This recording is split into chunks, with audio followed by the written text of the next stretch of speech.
Alison, so nice to have you back again. You are Nice to be back. nice to see you. You're honestly one of my most popular guests on Lawbreak, so it's always nice to have you back.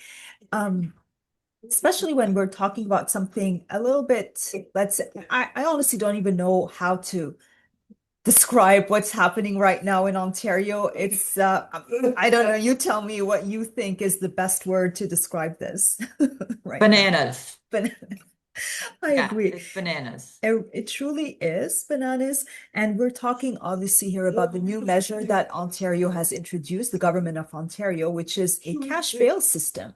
So it feels like we're in the US, but no, we are in Canada, in Ontario specifically, where this week, actually, the Ontario government announced new measures where there will be cash bail and sureties.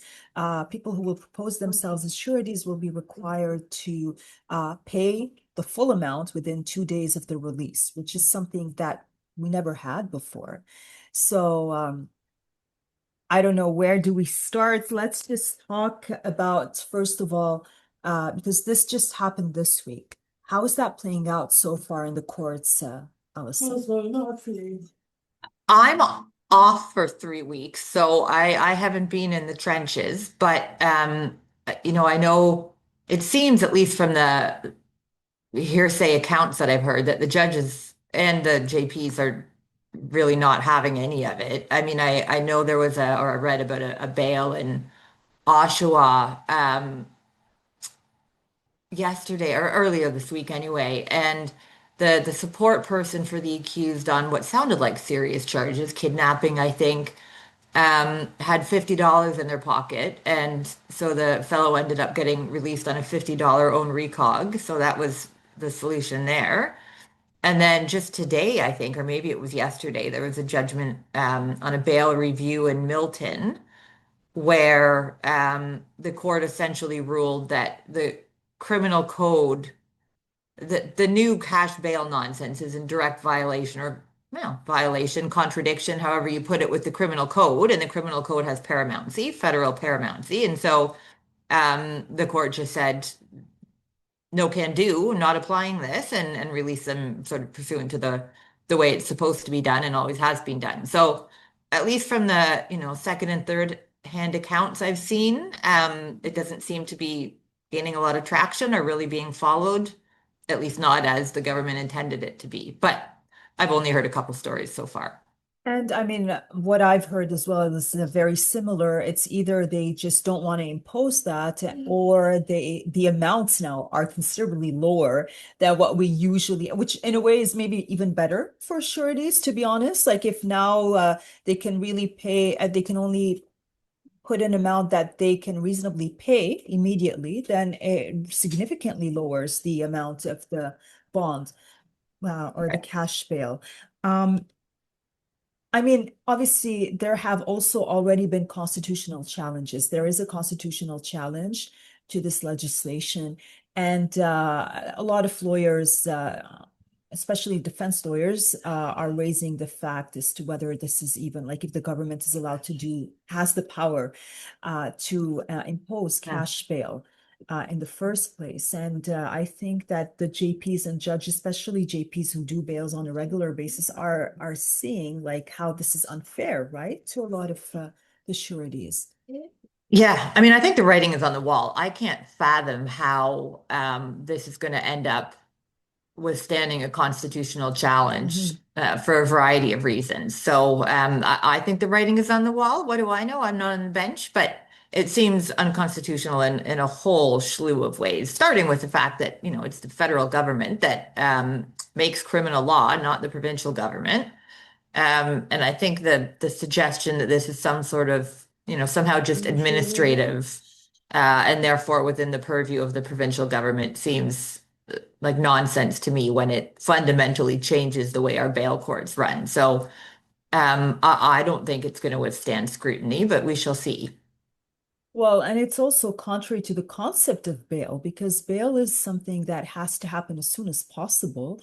And if a surety wants to put money, but will need time to get that money together, and especially if they're thinking of a considerable amount of cash bail, then that's going to delay bail. And that's really contrary to the whole concept of bail, right? Right, exactly. And, people, it's going to have one of two effects, really. One, people are going to just start coming to court and saying, look, I've only got $500 in my account, so that's my pledge.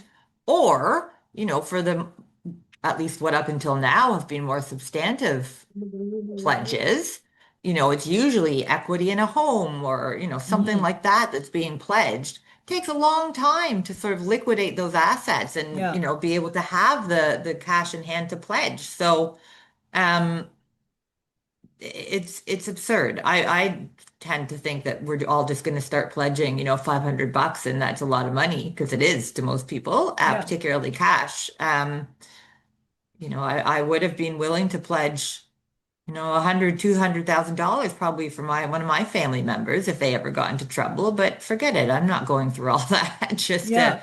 access the, equity I have in my house. So, here's a grand. Well, it's causing, I mean, this, let's say, unfairness. Those who do have the cash and the money will be able to pay even so, regardless. So, and that's the thing, because this is a measure that is applied to all charges. Like, it doesn't seem like it applies to more serious charges as opposed to, or regardless of whether a person has a record or not. It's just like a blanket new measure that's going to be applicable to everyone without taking into account the circumstances, the background, if a person is a first-time offender or has a long criminal history and record. Right. Yeah, exactly. It applies to, the homeless guy who, steals from the local store in order to, have a meal at night. Um, Obviously releasable. Does he have a cent to his name? No. So, it's going to start being a lot of, I would hope, no pledge bails. Yeah. Um, and, contrary to what they purport to be the purpose behind this. And I assume that, quite frankly, they know all of this. They know it's going to have the opposite effect. Um, they know, for example, pledges are going to be a lot less, and therefore the jeopardy to a surety, quite frankly, is going to be a lot less. They don't care. This is to get votes, not to actually have any substantial effect. Right. And so the stated purpose behind this new measure was that it was to provide more public safety, that this will make it safer for the Ontario community by making it more difficult this way. But is it really going to make Ontario safer, Alison? Absolutely not. No, that it makes no sense. No, it's not going to make Ontario safer. Everybody, it's not going to change, quite frankly, I don't think, the releases at all. First of all, it's not going to withstand court scrutiny, but even if it does, we're just going to adjust accordingly. And so, no, everybody that's been getting out is still going to get out, um, and it's not going to do a thing for recidivism, I don't think. And one of the things that I just find really surprising is that the government, if the government is really concerned about public safety and of having less criminals on the streets, I mean, I can't remember when there was any announcement regarding bails or the criminal justice system where the government indicated that they wanted to have new measures to address the underlying issues, like more treatment programs. We know that many of our clients want to have more treatment, but there aren't enough programs. We don't hear announcements about new treatment programs or new bed bails or a bail bed, sorry, programs or stuff like that, right? Like, wouldn't that reduce criminality instead? Yeah, if you really want to reduce criminality, stop it before it starts.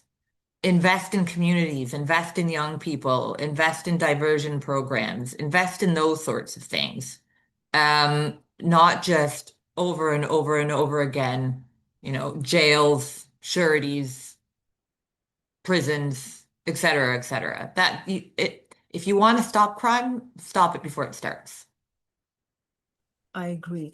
And it does also, in a way, kind of maybe make us go back to what the Supreme Court said in Zora, where the Supreme Court was kind of just putting the highlight on the fact that in Ontario, especially, like there has become an over-reliance on sureties. And so if it's going to become very difficult to have a surety, well, you know what? The concept of bail is you don't actually need, like, it's not a requirement to have a surety. No, absolutely not. So, yeah, let's go back to that good old ladder principle and start proposing own recogs for, everybody. I mean, ethically, if we're properly representing our clients, I don't think we can do that, Yeah. but it might get there. It's absurd.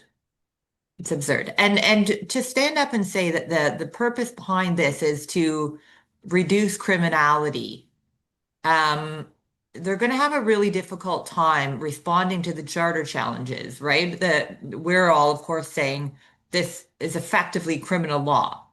Um, and therefore it's within federal jurisdiction, Right. not the province. When they're standing up and saying their stated purpose is to reduce criminality, that's criminal law. So good luck then standing up in court and trying to explain that it's somehow just administrative and not a fundamental change to the criminal law. If that's your stated purpose, it's criminal law. And we know that this constitutional challenge is already, I mean, there has been an application that was made by the CCLA and the CLA. Yep. And from my understanding, the hearing is taking place sometime next week, I believe. I Uh, believe that's right. Yeah. and which is great because this is a very, it's an urgent matter. It is an emergency situation, given that we have bails every day, Yeah, basically. Um, exactly. And I mean, the other thing is, again, what is very problematic here is that what we see the government introduce new measures, but it also seems to contradict some of the other things, like this whole concern that the government has of reducing delays. Like, is that also going to reduce delay? I find like it's going to add more time. Everything is going to take longer. So there's just like some kind of contradiction. Sometimes it's difficult to see what the logic is in the system, Yeah. right? I mean, it brings to the other bail issue, and I don't know, maybe it's different in different parts of Ontario, but as we know, June 1st, they got rid of special bail hearings. Great. Those were absurd and way overused, except now all they're doing is everything that they did call a special bail hearing is now called a complex bail hearing.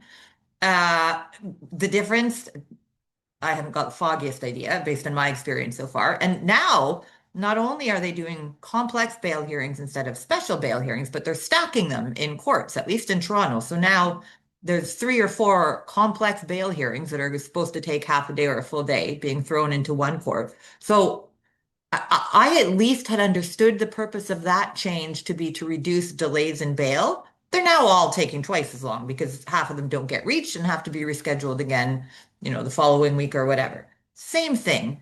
I mean, this is going to cause chaos in the jails and in the courts because sureties are not going to want to, if it turns out that this is actually being enforced, sureties are not going to want to take the risk of not being able to liquidate their assets or come up with the cash within the 48 hours after the person is released.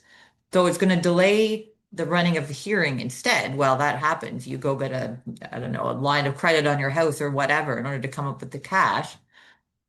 Where are all those people going to go? Hundreds, thousands, who knows of people that are now going to be in jail for at least a few days, probably until they run their hearing. We already have no room in the jail. Where are they going? It's absurd. Exactly. I mean, like the other problem that we already have, and that has been a growing concern and problem, is the overcrowding of jails. So we already have jails that are oversaturated, and to have now more people waiting just because we can't proceed right away with the bail because we want to make sure that the sureties have enough money that they can pay immediately is just really making things even worse. And that's why it's like, where's the logic in all of that? It's just sometimes feels like the system is a little bit schizophrenic. And it's hard also to explain these concepts to lay people, like to the sureties and to the accused, because they don't understand. They have all these questions, and it's sometimes difficult to give a coherent answer with the state of the law, right? Yeah, there is no coherent answer to this. My answer just involves a bunch of expletives generally. But leaving that aside, yes, it is.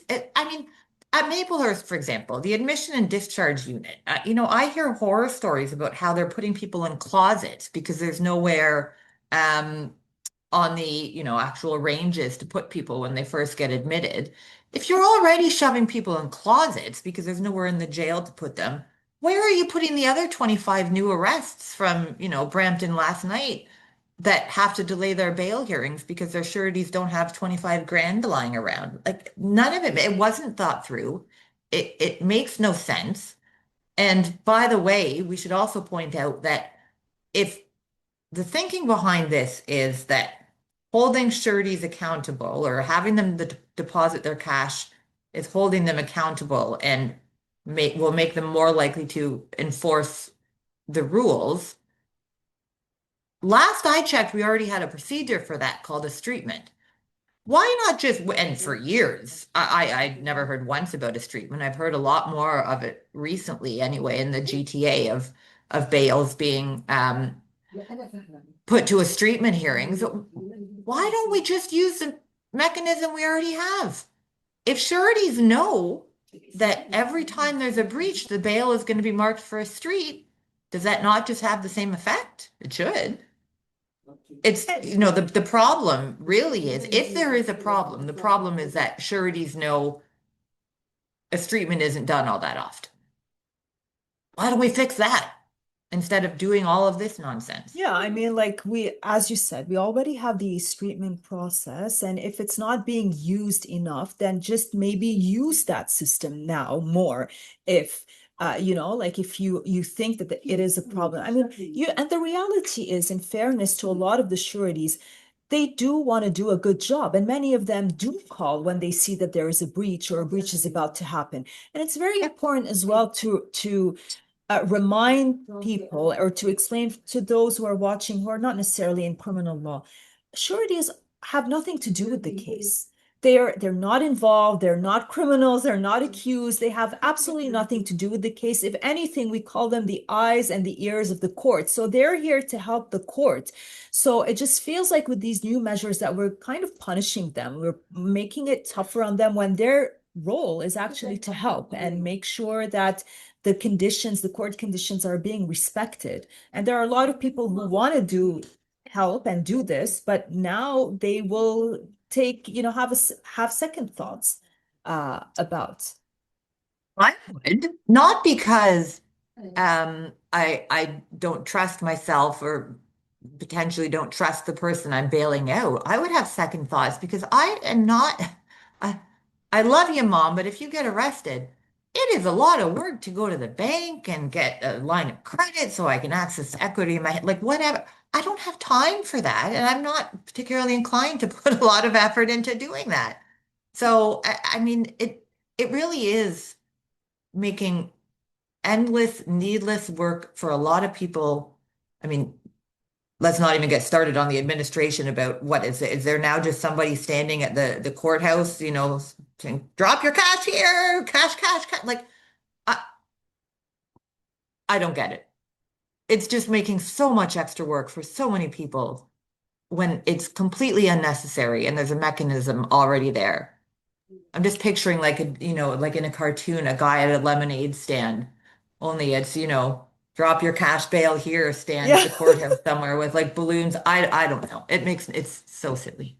Well, and one of the criticism is that it's really going to create a lot of unfairness and injustice between people who have money and people who don't. Like those who have a lot of money are going to be able to pay, so they don't care. But I mean, I was thinking a bit more about that.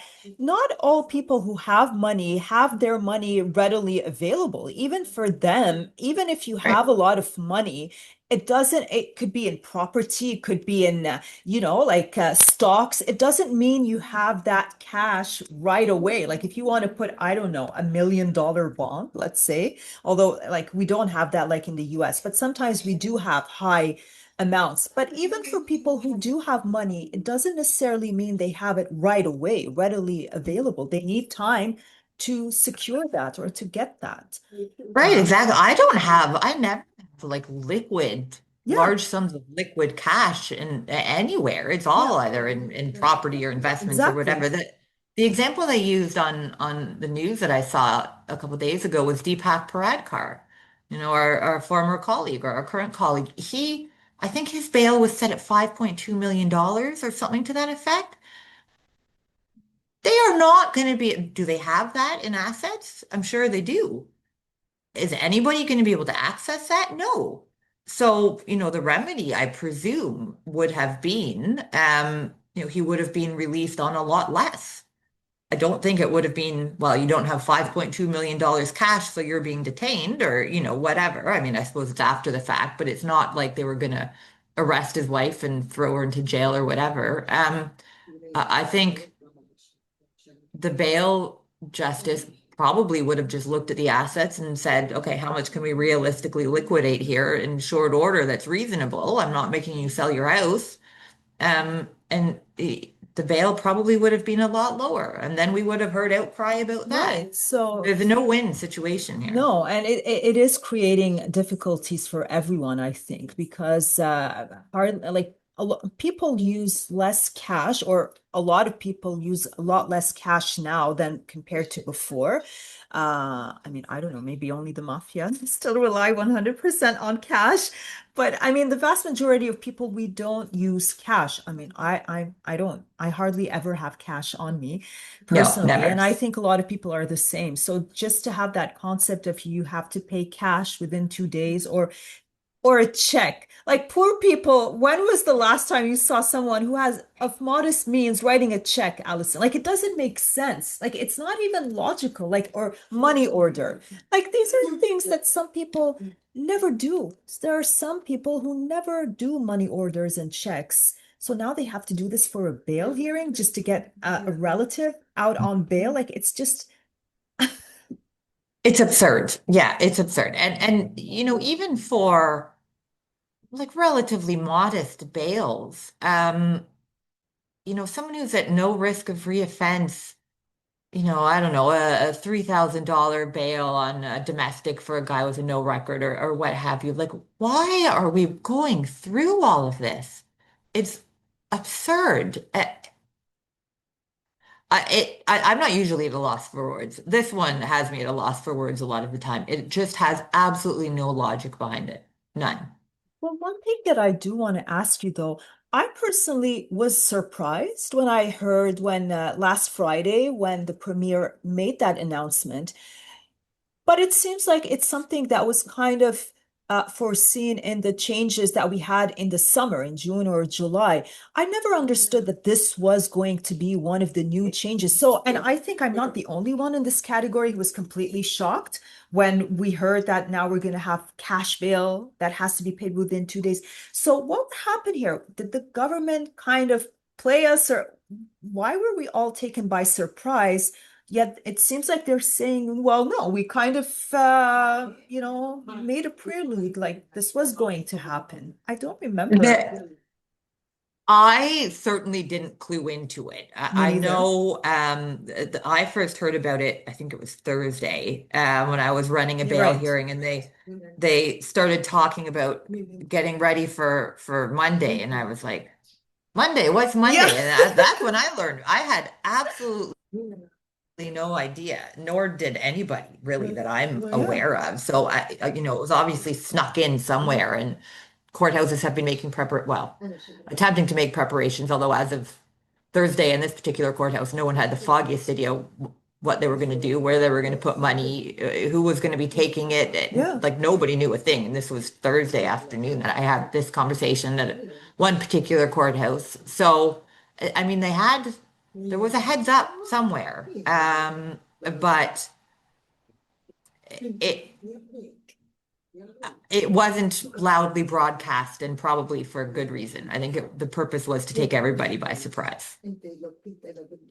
And yet the reason though, I mean, or the question rather is, but why? I mean, why isn't the government supposed to be more transparent with us and more honest? Like, I mean, there were lots of changes that were announced throughout the summer, especially when it comes to bail. So why weren't they clear about this? Like, why do this? I mean, the cynic in me presumes that they didn't want challenges to be launched ahead of time, and they wanted it.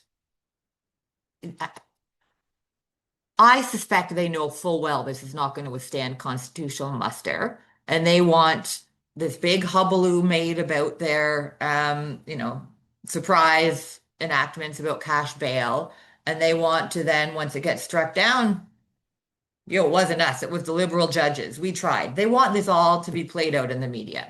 That's my assumption anyway. So they can look like they were the ones that tried, and once again, it's the courts and the liberals that are the bad guys. And see, and that's what I find is becoming really frustrating with criminal law right now. It's becoming very political. And Yes. because it is becoming political, it's taking away the essence of what it is supposed to be, the criminal justice system. It is supposed to be all about justice, what's fair, taking into account the circumstances of the individuals. But now it's really just going like focused on politics and being used as a political weapon or tool. And it's frustrating because that's not why or how we're supposed to be doing things in criminal law. Exactly. But I don't see any other explanation for the way that this was handled at all. I mean, did they ever even try to, and I don't honestly know the answer to this, although I think I do.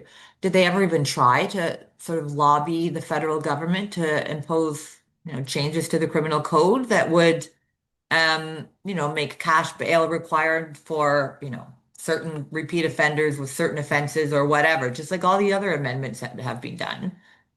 Not as far as I'm aware. Maybe they did, but not that I know of. And, there's absolutely no reason that the dude who steals from the local corner store needs to deposit, his $500 own recog to get out. That's not going to happen. It's never going to happen. They know it's not going to happen. To me, it seems like a completely political motivation here because Right. it's just And wrong in so many ways. political motivation, but also it seems like a lack of understanding of the criminal justice system because bail, just like sentencing, it is individualized. You have to look at the circumstances of the individual you're dealing with. Like the we don't impose the same release conditions on every single person. It depends on the nature of the offense, the circumstances of the individual, and you don't impose the same all conditions on everyone in a blanket way. I mean, the no weapon doesn't apply in the case of I don't know, like someone when it was just let's say I don't know, A like the bad most, check. yeah, exactly. Yeah. Like, not every condition is imposed for everyone. It really is tailored to the circumstances of the case and the individual. But now we're applying in a blanket way the same thing to everyone, and we don't care about the circumstances, the case, the nature of the offense. So it's just really contrary even to the whole philosophy of criminal law and the way we operate. Yeah, correct. That's I all I mean, got. You're 100% no, correct. but Yeah. it's just becoming frustrating because it's also changing the way, like the whole concept of the law and the way we practice law. And it's for us criminal lawyers who are in court and we have to do this. It just like sometimes I feel like, how do we do this anymore? Because it just doesn't make sense. Like everything that we're getting that is new doesn't fit in with what we already have. And so, how do we make it work? It's like with I mean, we're not going to get into this right now, but the sexual assault area has become also so problematic with a Yeah. lot of like, so it's how do we fit in these new pieces that we're getting into the system that we already have. I can at least even though I don't agree with a lot of it, understand the reasoning behind many of the changes that were made, in the last few months or few years to the criminal code. I may not agree with the changes. I understand the thinking and the logic behind them. This one, there is no thinking. There is no logic. It is just this blanket throw our entire bail system into a blender. I mean, I'm expecting like Dog the Bounty Hunter to walk into my office any minute now. Is that what's next? Probably. I mean, that if this were to actually hold, we're going to have, you know, Dog the Bounty Hunter and bondsman and all of that thing like they have in the United States. It's coming. If this is, and maybe that's quite all right with the provincial government that's there now. I don't know, but it's coming. I mean, again, like that shows that there is some kind of discrepancy or schizophrenic system that we're having now. We know that cash bail is something that is used in the US, but the whole US system is different. Like it's a capitalist system. It's based on money.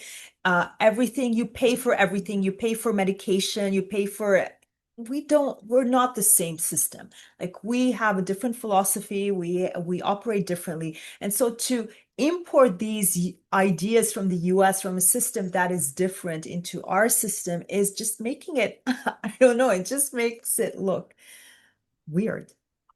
I picked the right 3 weeks to have to be out of court. I can tell you that much. I would have lost my mind, I'm sure, at my first bail hearing this week or next.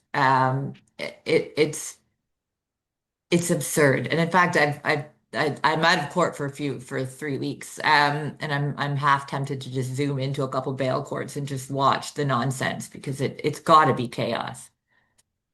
Right. It's got to be. Yeah. I'm glad to hear that the application is scheduled for next week, because this has to stop quickly.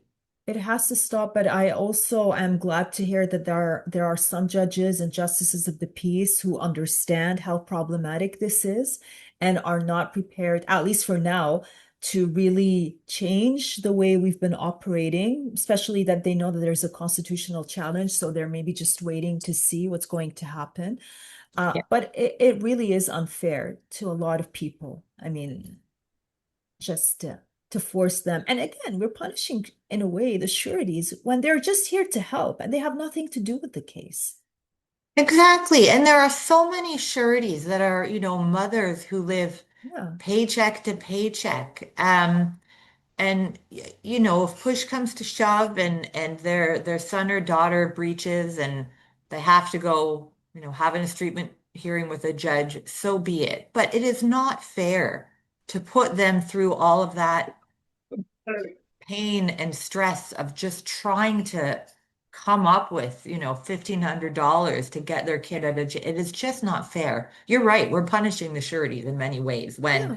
they've done absolutely nothing wrong other than volunteering themselves to help a loved one.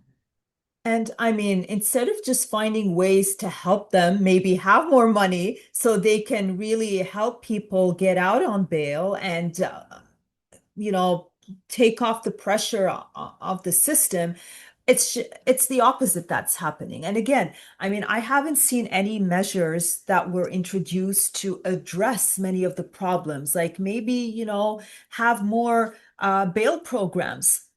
That could also help, Sure. actually. Like, why don't we just, I mean, I haven't heard the government, for example, suggest that we have mandatory treatment programs for people who are arrested. Like while they're, in custody, why don't you just make mandatory programs just for that purpose, so that, you really help them rehabilitate and help them address the underlying issues if safety is the concern. But instead of investing in that and helping people, because a lot of people get into trouble because they just don't have the resources to get better, whether it's drug addiction or mental health. But instead, we just make it more difficult for them. Um, Right. Yeah, exactly. I mean, I'm on a board for a wonderful organization that they have programs for various at-risk communities in order to help.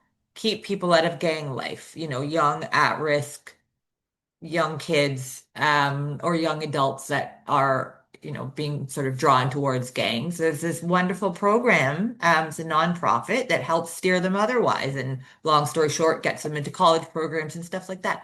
Why are we not investing in that instead of all of this nonsense? I mean, just the administrative costs of these changes have to be significant. Take that money, put it in gang diversion programs. Win-win. Why not? If they really cared, because the science and the studies show that this is what really helps. If they really cared about preventing criminality, that's what they would do. I totally agree. And the thing is, these kinds of programs, especially if you want them to really work, to be more long term, because I mean, let's get real. If someone has an underlying problem, whether it's an addiction, mental health, or any other issue, violence, they need to control that. You need a program, if it has to work, it has to be a little bit more long term. One or two Yeah. sessions are not going to help. But when you're looking for something that is a bit more substantive, it's going to cost money. And some people, especially now, we're living in times where everything is expensive. It's very difficult for people to create these programs if they don't have funding. And Oh, the yeah. government needs to, if they really care about the well-being of people, need to invest in more in these types of programs. Again, like why don't we have mandatory treatment or rehabilitation programs for people, let's say, who are arrested? If you want them to be arrested and detained, at least help them. And then make it, maybe change the bail system in a way that afterwards, once they do a program, and if they want to have a bail hearing or a bail review, well, that will increase their chances of getting out, because, and it will also help reduce the number of people in the jails. But there's never this time put in this type of thinking. It's always punish, punish, put them in jail, more jails. And the reason for that is that's what gets votes, right? They don't actually, if we're being honest, care about reducing crime. They care about winning the next election. And what gets votes, particularly when crime statistics are completely misrepresented in the media all the time, what gets votes is tough on crime. And Okay. so that's where, And so that's another point then that needs to be addressed. Why is this getting votes? Like there's also something wrong with the understanding maybe of the public that this is an effective way to reduce criminality, because why would people be fooled by that? I mean, turn on almost any news outlet, and you wouldn't be blamed if you were of the belief that every single violent criminal is released on their own recog within 3 hours. That's what the media tends to, right? Catch and release. All these stupid catchphrases that make me insane, but are then repeated in mainstream media. That's really what people think, that everybody who commits a violent crime was already on bail, and everybody who's granted bail then commits another violent crime. You'd be forgiven for thinking that because that's how it's portrayed in the media. And, we need to be a little bit more honest about this. Do I have, clients that are out on bail on, firearm or robbery or whatever charges that get picked up on a breach? Yeah, sure, it happens. The vast majority of my clients don't. And they certainly don't, even if they get, picked up for a breach, they certainly don't get picked up with another gun or committing another robbery. It happens for sure, but we have to be honest about the fact that it's certainly not the majority. The majority of the time, the current bail system works. If I have one more text from a client saying, God help me, I'm about to lose my mind, I've been on house arrest for 2.5 hours, I'm going to lose my mind. And the reason that they are quite rightly getting a little stir crazy is because the bail is working and they have literally been in their house for 2.5 years. So if we're really going to have like a public conversation about this, we need to start with being honest about what the bail statistics are. And it's not that everybody arrested for a violent crime was already on bail, and everybody that's given bail within 3 hours of their arrest then commits another violent crime. None of that is based in reality. That's true. That's true. And I mean, we see that in our practice. And the bail conditions, especially in Ontario, are extremely harsh. I mean, it's very hard to have anyone, and we're not just talking about drug trafficking cases. They're harsh even for someone who's charged with domestic violence. Uh, Yeah. Many of them have to wear a GPS, the ankle monitor. And even if they don't have a record, it's their first time being charged, but because it's domestic, it's considered aggravating. They will still have very harsh release conditions, just like they're a drug trafficker or someone who committed murder or accused of committing murder. So bail in Ontario is extremely harsh. The release conditions are very harsh. And I can see when I compare with clients who, for example, have been arrested and released in other provinces, it's much easier in other provinces to get released on the same. Exactly. It's just, Ontario is by far the most difficult and onerous bail system, bar none.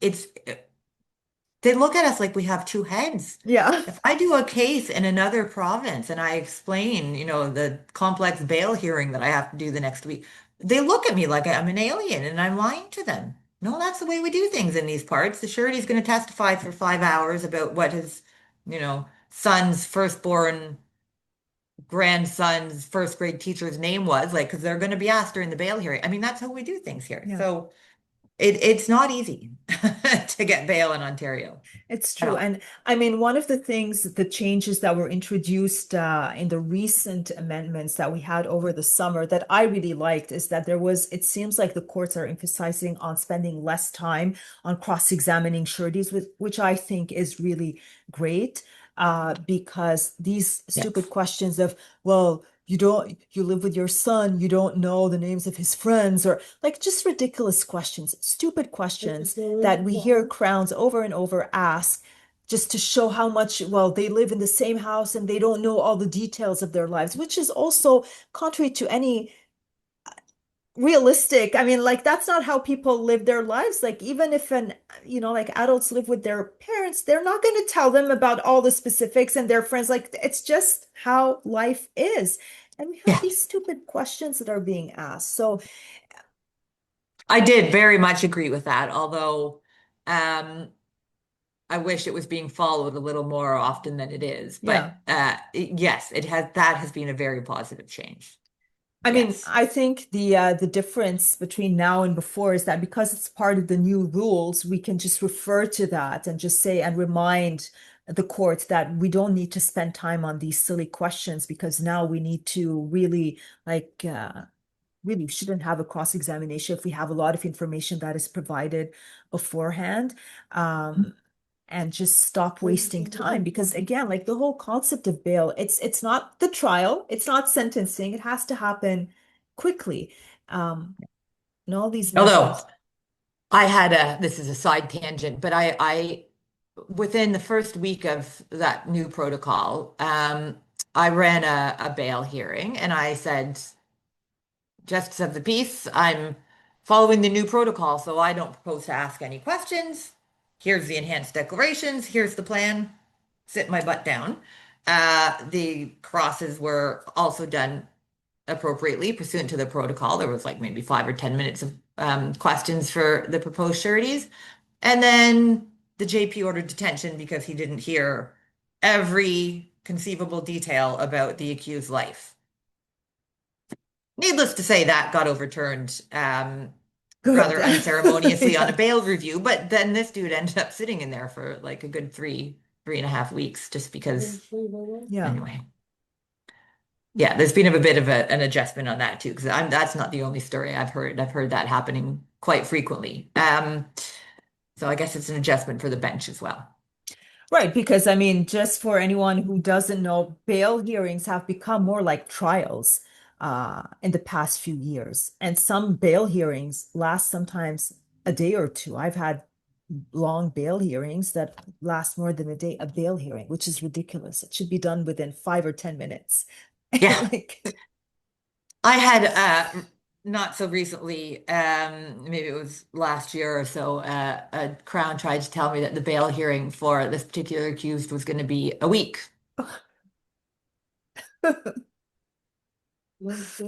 I Yeah, mean, to decide if the person should be released when they're still presumed innocent before their trial.